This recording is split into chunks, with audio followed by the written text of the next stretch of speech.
মৃত্যু মানুষের আমোঘ নিয়তি। এর সাথে সাথে সমস্ত প্রাণীজগতের জীবনের পরিসমাপ্তি ঘটে। জীবনের এই শেষ মুহূর্তে অনেক ধর্মীয় বা নিজস্ব সংস্কৃতিতে চলা নিয়ম অনুযায়ী কোনো নির্দিষ্ট দোয়া বা শ্লোক বলে থাকেন। কাউকে কাউকে দেখা যায় সৃষ্টিকর্তার নাম নিতে, আবার কেউ হয়তো প্রিয় মানুষের নাম নিতে নিতে শেষ নিঃশ্বাস ত্যাগ করেন। কেউ আবার রেখে যান মূল্যবান উপদেশ। এমনকি কাউকে কাউকে মৃত্যুর পূর্ব মুহূর্তে কৌতুক বা হাসি তামাশা করতেও দেখা গেছে। অনেকে আবার নানা রকম কথা বলেন, কোনোটা অর্থহীন, কোনোটা আবার গভীর তাৎপর্যমূর্ণময়। এ প্রসঙ্গে নানাজন নানা রকমের মত পোষণ করে থাকেন। কেউ কেউ মনে করেন, যেহেতু মানুষের মৃত্যুর অন্তিম সময়, তাই এই মুহূর্তে মানুষের মাঝে এক ধরনের ঐশ্বরিক শক্তি ভর করে, ফলে অত্যন্ত গভীর তাৎপর্যপূর্ণ কথা এই সময় বলতে পারাটাই স্বাভাবিক। আবার কেউ কেউ মনে করেন ধারণাটি সঠিক নয়, কারণ শেষ মুহূর্তে মানুষের শারীরিক ও মানসিক অবস্থা খুব একটা স্থিতিশীল অবস্থায় থাকে না। তাই এই সময় গভীর তাৎপর্যপূর্ণ কথা বলা তার পক্ষে সম্ভবই নয়। বরং অন্তিম সময়ে মানুষ বেশিরভাগ ক্ষেত্রেই অর্থহীন কথাবার্তা বলে থাকে। উপরোক্ত উভয় মতাবলম্বীদের সপক্ষে যুক্তি যথেষ্ট থাকলেও কেউই আসলে পুরোপুরিভাবে সঠিক নন।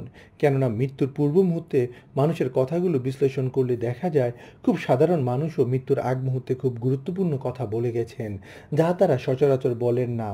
আবার অনেক বিখ্যাত মানুষও মৃত্যুর আগে নিছকই কিছু অনর্থক কথা বলে গেছেন। এর ব্যতিক্রমও নেহাত কম নয়। মৃত্যুর পূর্ব মুহূর্তে কি বলে গেছেন বিখ্যাত মানুষরা, আমাদের আজকের ভিডিও সে সম্পর্কই। মহাত্মা গান্ধী, ভারতের অহিংস আন্দোলনের পথিকৃৎ মোহনদাস করমচাঁদ গান্ধী, যাকে আমরা মহাত্মা গান্ধী নামে কম বেশি সবাই চিনি, খুবই সাদাসিধে জীবনযাপন করতেন। 1948 সালের 30 জানুয়ারিতে নয়াদিল্লির বিড়লা ভবনে আততায়ীর গুলিতে তিনি নিহত হন। আততায়ী ছিলেন নাথুরাম গডসে। মৃত্যুর পূর্ব মুহূর্তে মহাত্মা গান্ধী শুধু বলেছিলেন, হাহ রাম। তার পরপরই শেষ হয়ে গেল সব। জন কিটস, ক্ষণজন্মা মহান ইংরেজ সাহিত্যিক জন কিটস জন্ম থেকেই ভুগছিলেন মরণরোগ যক্ষ্মায়। এই ক্ষয়রোগে ভুগে অবশেষে তার মৃত্যু হয় ইটালির রোমে 1821 সালের 23শে ফেব্রুয়ারি। মাত্র 26 বছর বয়সে এই মহান কথা সাহিত্যিক মারা যান। মৃত্যুর সময় তার পাশে ছিলেন তার বন্ধু জোসেফ সেবার্ন। মৃত্যুর ঠিক আগ মুহূর্তে তিনি সেবার্নকে শান্ত থাকতে বলেন। কিটস বলেছিলেন, সেবার্ন, আমাকে তুলে ধরো বন্ধু, আমি মারা যাচ্ছি, আমি সহজভাবেই মরব, তুমি ভয় পেও না, নিজেকে শক্ত রেখো, ঈশ্বরকে ধন্যবাদ। অবশেষে মৃত্যু এলো। বব মার্লে, প্রখ্যাত সঙ্গীতশিল্পী বব মার্লে মাত্র 36 বছর বয়সে যুক্তরাষ্ট্রের মায়ামির একটি হাসপাতালে শেষ নিঃশ্বাস ত্যাগ করেন।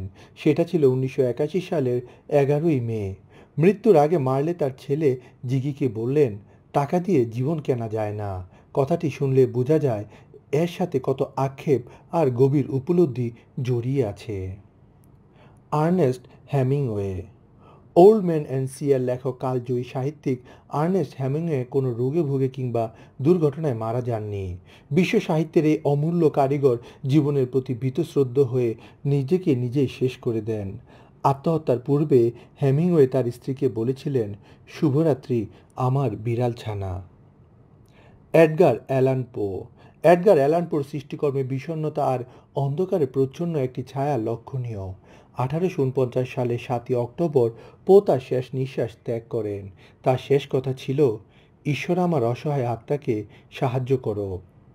মহাকবি গোটে, মহাকবি গোটের মৃত্যুর আগের শেষ কথা ছিল, আলো, আরো আলো। মেরি আতোয়ানেত, ফ্রান্সের রানী মেরি আতোয়ানেতকে মৃত্যুদণ্ড দেওয়া হয়েছিল। গিলোটিনে মৃত্যুদণ্ডাদেশ কার্যকর করার জন্য যখন রানীকে মঞ্চের দিকে নিয়ে যাওয়া হচ্ছিল, তখন তিনি ভুলবশত জল্লাদের পা মারিয়ে দেন। সাথে সাথে জল্লাদের দিকে তিনি তাকিয়ে বলেন, মহাশয়, আমাকে ক্ষমা করবেন, উদ্দেশ্য নিয়ে আমি এটা করিনি। কত বড় ক্ষমতার অধিকারী রানী জীবনের শেষ প্রান্তে এসে কতটা অসহায় বোধ করেছিলেন। কার্ল মার্কস, সমাজতন্ত্রের জনক দার্শনিক কার্ল মার্কস মৃত্যুর আগে বলেছিলেন, যারা যথেষ্ট বলতে পারেনি, শেষ কথা তাদেরই জন্য। অগাস্ট সিজার, আমি কাদামাটির রোমকে পেয়েছিলাম, তোমাদের কাছে একে মর্মর বানিয়ে দিয়ে গেলাম। মৃত্যুর আগে তার প্রজাদের উদ্দেশ্যে বারবার এই কথাই বলেছিলেন রোম সাম্রাজ্যের প্রথম সম্রাট অগাস্ট সিজার। একই সাথে তিনি তার কাছের মানুষদের বলেছিলেন, আমি কি আমার দায়িত্ব ঠিক মতন সম্পূর্ণ করতে পেরেছি? যদি পেরে থাকি তবে চলে যাওয়ার পর আমাকে স্মরণ করো। George Harrison.